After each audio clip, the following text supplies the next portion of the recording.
Hello, YouTube. This is Raven. I had some thoughts I wanted to share with you on the topic of happiness. So, earlier today, a friend of mine asked me if I was happy. And this is something that I get asked quite often. And I think people ask me that because they don't think that I am happy, because I tend to be a quite serious person, and being serious sometimes comes across as being miserable for some reason. Um, so I'm also chronically depressed. That's something I've coped with since I was or dealt with since I was a small child, probably since age 9. That's when I can remember first feeling really depressed, and it just progressively got worse with my health issues. Um, but I've learned to cope with depression, even though I deal with it. It's not something that gets in the way of my happiness very much anymore. And anyway, this question, are you happy? I think that's something that we ask other people almost casually without really thinking about what that actually means. I think sometimes we ask ourselves that. But I think there are just so many misconceptions surrounding happiness as a whole. So, my all-time favorite book when I was a teenager was the book by Aldous Huxley, Brave New World. It is one of the best old science fiction books ever written, in my opinion.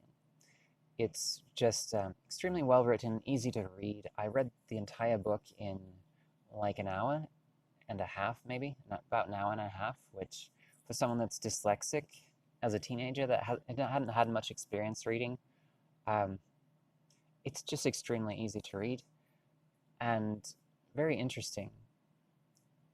Now, the story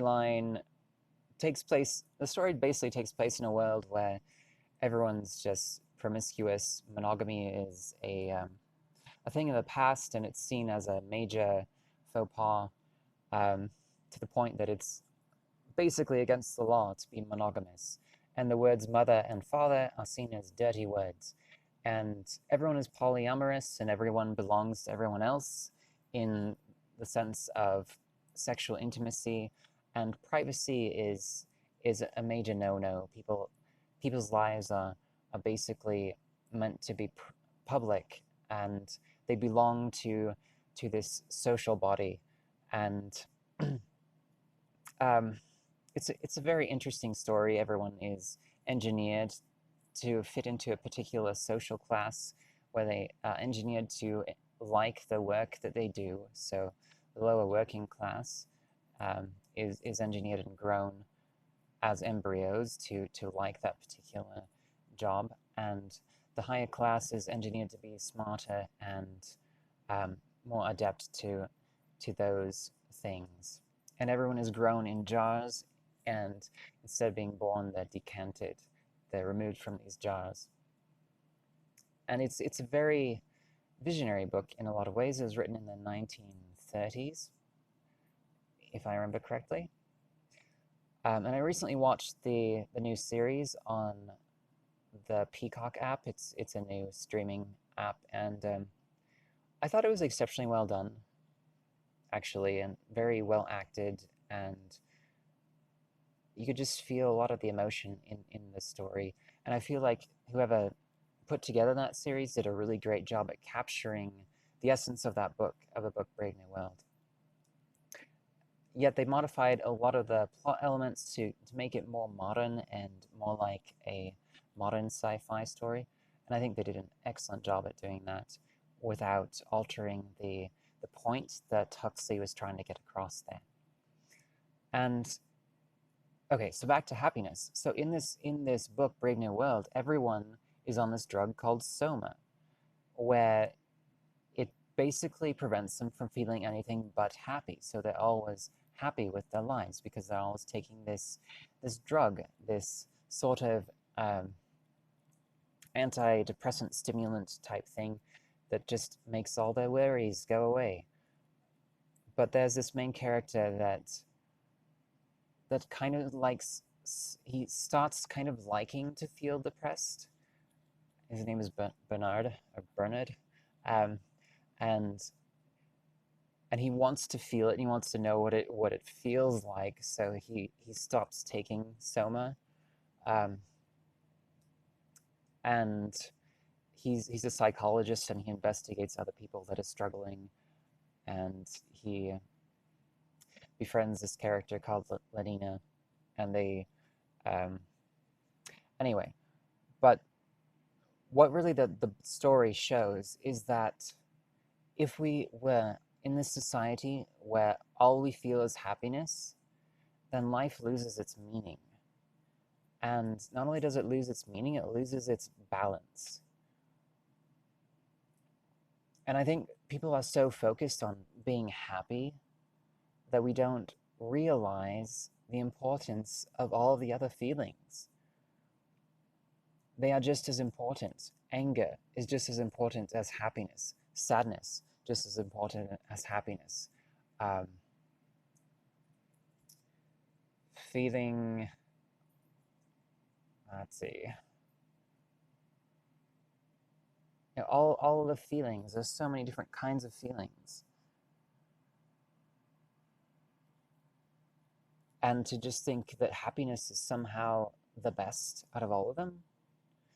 Sorrow is something that really brings us to contemplate things, to reflect on our past, and to make decisions about our future. If we let go of all of our sorrows, we lose a lot.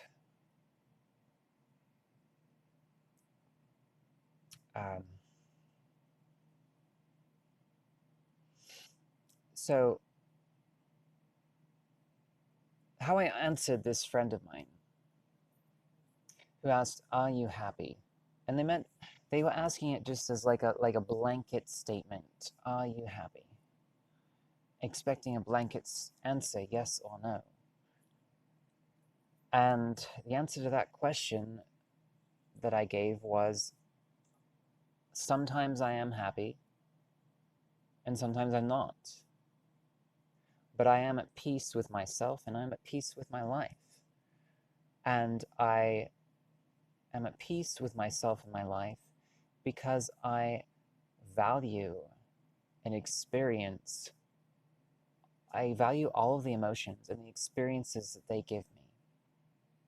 I value my sadness. I value my anger. I value the feeling envy, feeling joy, feeling pleasure. All of these emotions have their place. And we might think of anger as a negative emotion, but it's not any more negative than happiness. I mean, you could experience any emotion in a positive or negative context.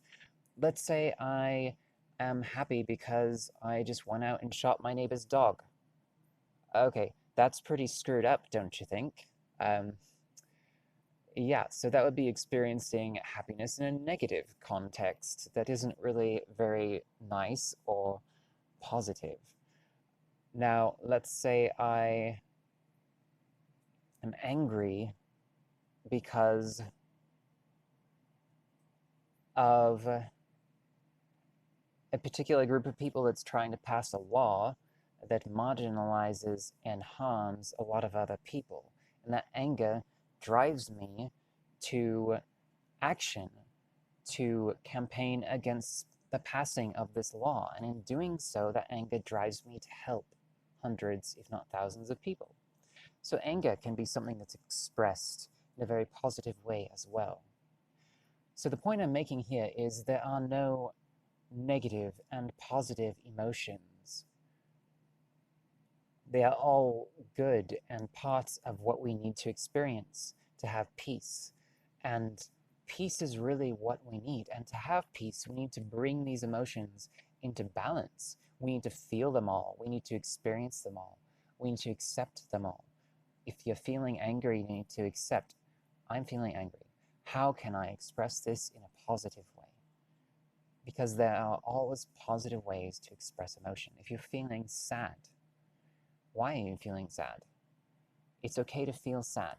Accept your emotions, love your emotions, and just simply learn to express them in positive ways.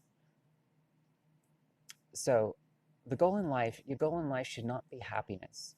If all you ever feel is happiness, then that's like the Brave New World scenario where you really can't appreciate happiness. You can't appreciate any aspect of life if you're always high on happiness.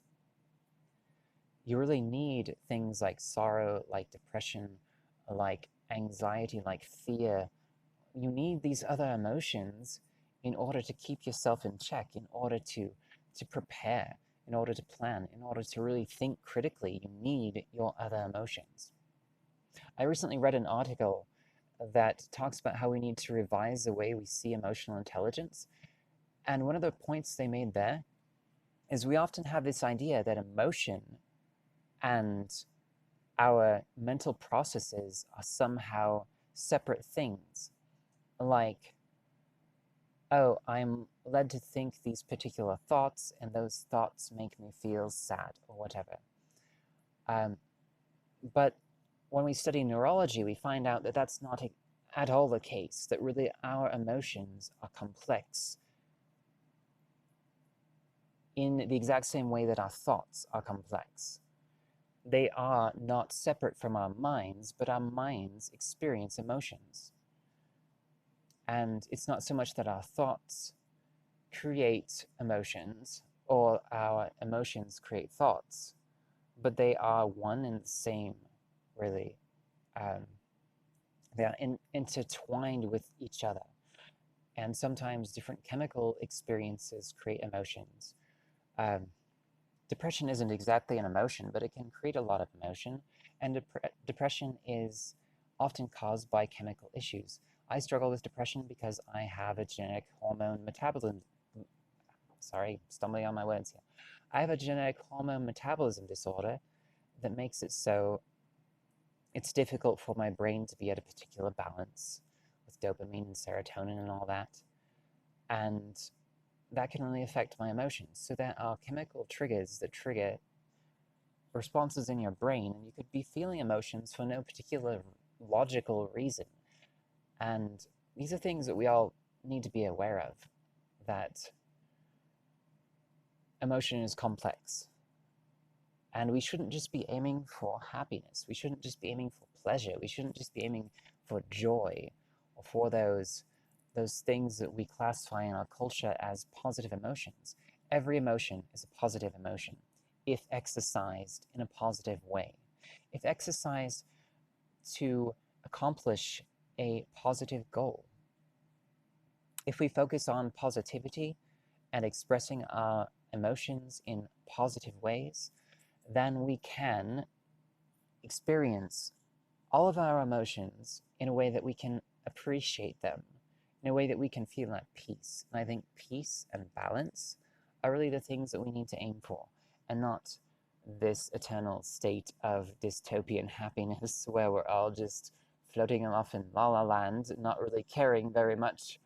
If we were always happy, we'd be apathetic, and that's a big point of what Brave New World shows, that we would just be complacent, apathetic, and content with whatever our life brings. And that doesn't bring progress into a society.